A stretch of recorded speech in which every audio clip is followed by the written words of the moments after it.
दोस्तों, अगर आपके पति पत्नी का जॉइंट सेविंग अकाउंट है या आपने माता पिता, भाई बहन या किसी भरोसेमंद व्यक्ति के साथ जॉइंट अकाउंट खुलवाया है, तो आज की वीडियो आपके लिए बहुत ज़्यादा महत्वपूर्ण होने वाली है। क्योंकि लाखों लोग जॉइंट अकाउंट तो खुलवा लेते हैं, लेकिन उन्हें यह पता नहीं होता कि उस खाते को ऑपरेट करने के लिए कितने अलग-अलग तरीके होते हैं। किस स्थिति में एक व्यक्ति अकेले पैसे निकाल सकता है, कब दोनों के सिग्नेचर जरूरी होते हैं, और अगर खाता धारकों में से किसी एक की मृत्यु हो जाए तो पैसा किसे मिलेगा। और सबसे बड़ी बात, अगर आपने खाता खोलते समय सही मोड ऑफ ऑपरेशन नहीं चुना तो फ्यूचर में आपको अपना पैसा निकालने में समस्या हो सकती है। बहुत से लोग सोचते हैं कि जॉइंट अकाउंट का मतलब है कि दोनों लोग कभी भी कैसे भी पैसा निकाल सकते हैं, लेकिन हमेशा ऐसा नहीं होता। कुछ जॉइंट अकाउंट में कोई भी एक व्यक्ति पैसा निकाल सकता है, कुछ में दोनों की अनुमति जरूरी होती है, कुछ में एक व्यक्ति के बाद दूसरा व्यक्ति ऑपरेट कर सकता है, और कुछ मामलों में बैंक भुगतान रोक भी सकता है। तो अगर आपके पास जॉइंट सेविंग अकाउंट है या भविष्य में खोलने की सोच रहे हो, तो आज की इस वीडियो में मैं आपको जॉइंट अकाउंट पर आरबीआई के जो 5 नए नियम लागू होने वाले हैं, पूरी जानकारी समझाने वाला हूँ इसके बारे में। अगर आपका joint account state bank of India में है, पंजाब नेशनल बैंक में है, बैंक ऑफ इंडिया में है, bank of Baroda, HDFC, ICICI bank या किसी भी बैंक में है आपका, तो ये वीडियो आपके लिए बहुत काम की है। इसलिए वीडियो को दोस्तों ध्यान से देखेगा, क्योंकि एक छोटी सी जानकारी आपके भविष्य के बड़े विवाद, बैंक की परेशानी और कानूनी झंझट से बचा सकती है आपको। तो दोस्तों, क्या जॉइंट अकाउंट में दोनों लोग बिना पूछे पैसा निकाल सकते हैं? अगर पति की मृत्यु हो जाए तो क्या पत्नी तुरंत पैसा निकाल सकती है? अगर जॉइंट अकाउंट में झगड़ा हो जाए तो बैंक किसकी सुनेगा? क्या जॉइंट अकाउंट में नॉमिनी जरूरी होता है? क्या इनकम टैक्स डिपार्टमेंट ये देखता है कि पैसा किसका है? और क्या जॉइंट अकाउंट खुलवाने से पहले मोड ऑफ ऑपरेशन चुनना सबसे जरूरी फैसला होता है? इन सभी सवालों के जवाब आज आपको इस वीडियो में मिलने वाले हैं, तो वीडियो पूरी देख लेना। दोस्तों, भारत में लाखों जो जॉइंट सेविंग अकाउंट है जो खुलवाते हैं लोग, उनमें से बहुत से लोगों को ये तक पता नहीं होता कि उन्होंने खाते में कौन सा मोड ऑफ ऑपरेशन चुना है। कई लोग सिर्फ बैंक कर्मचारी कहने पर फॉर्म पर साइन कर देते हैं। बाद में समस्या तब आती है जब एक सदस्य की मृत्यु हो जाती है, पति पत्नी में विवाद हो जाता है, परिवार में संपत्ति को लेकर झगड़ा हो जाता है, बैंक भुगतान रोक देता है, टैक्स नोटिस आ जाता है, नॉमिनी और कानूनी वारिस के बीच विवाद होता है। इसलिए जॉइंट अकाउंट खोलना आसान है, लेकिन उसके नियम समझना उससे भी ज्यादा जरूरी है। सबसे पहले आपको यह समझना पड़ेगा जॉइंट सेविंग अकाउंट क्या होता है।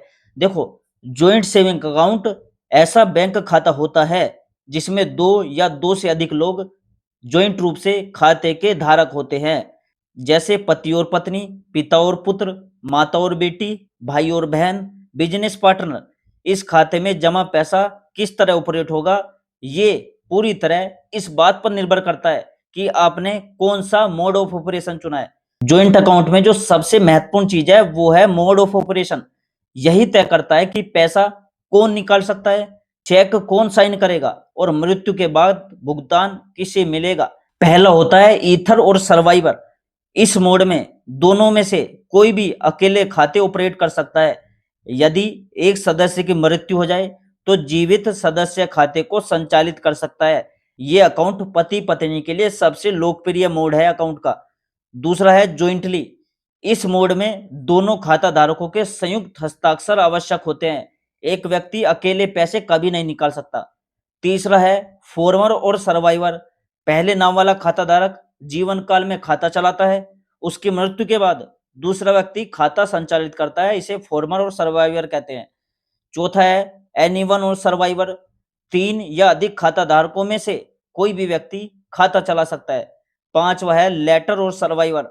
दूसरे नाम वाला खाता धारक संचालन करता है इसमें। अब जो आरबीआई का दूसरा नियम है वो है एक सदस्य की मृत्यु होने पर क्या होता है। देखो, यही जॉइंट अकाउंट का सबसे महत्वपूर्ण पहलू है।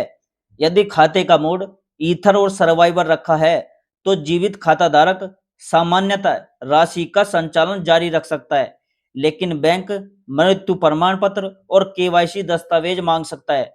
यदि मोड जॉइंटली है तो प्रक्रिया अधिक औपचारिक हो सकती है और बैंक एक्स्ट्रा दस्तावेज भी मांग सकता है। तीसरा नियम है नॉमिनी और सर्वाइवर अलग चीजें हैं। बहुत से लोग सोचते हैं कि नॉमिनी ही अंतिम मालिक होता है पैसे का, लेकिन कानूनी रूप से नॉमिनी आमतौर पर केवल धन प्राप्त करने वाला प्रतिनिधि होता है।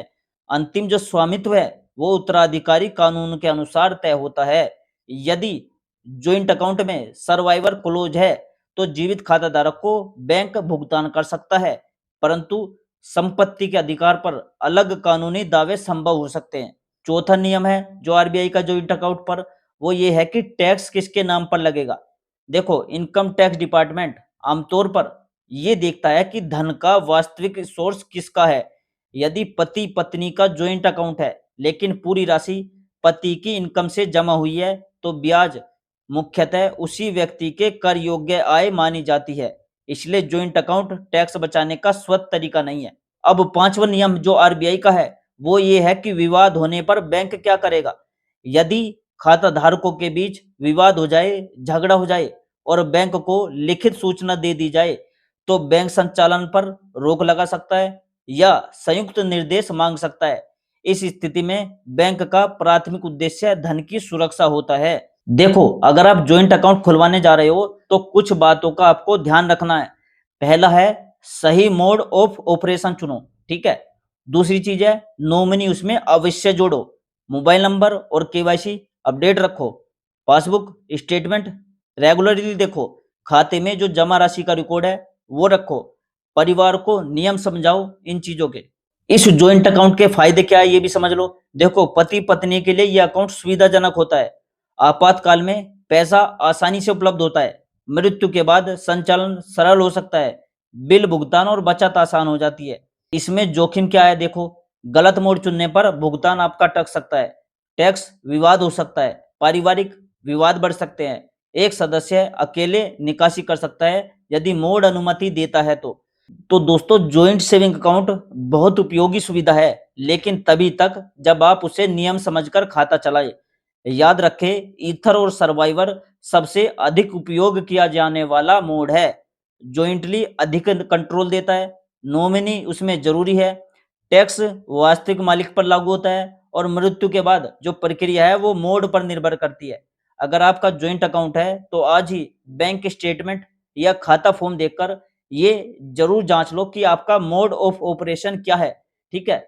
और अगर दोस्तों आपको जानकारी उपयोगी लगी हो तो वीडियो को लाइक कीजिए, चैनल को सब्सक्राइब कीजिए और आप मुझे कमेंट में बताना कि आपका जॉइंट अकाउंट है और वो किस किस का आपका जॉइंट अकाउंट है, ठीक है। और आप कौन से स्टेट से, कौन से शहर से वीडियो देखते हो, कमेंट में जो लिखना। और मैं मिलता हूँ दोस्तों आपसे अगली वीडियो में एक नई जानकारी, एक नए अपडेट के साथ। तब तक के लिए दोस्तों जय हिंद, जय भारत।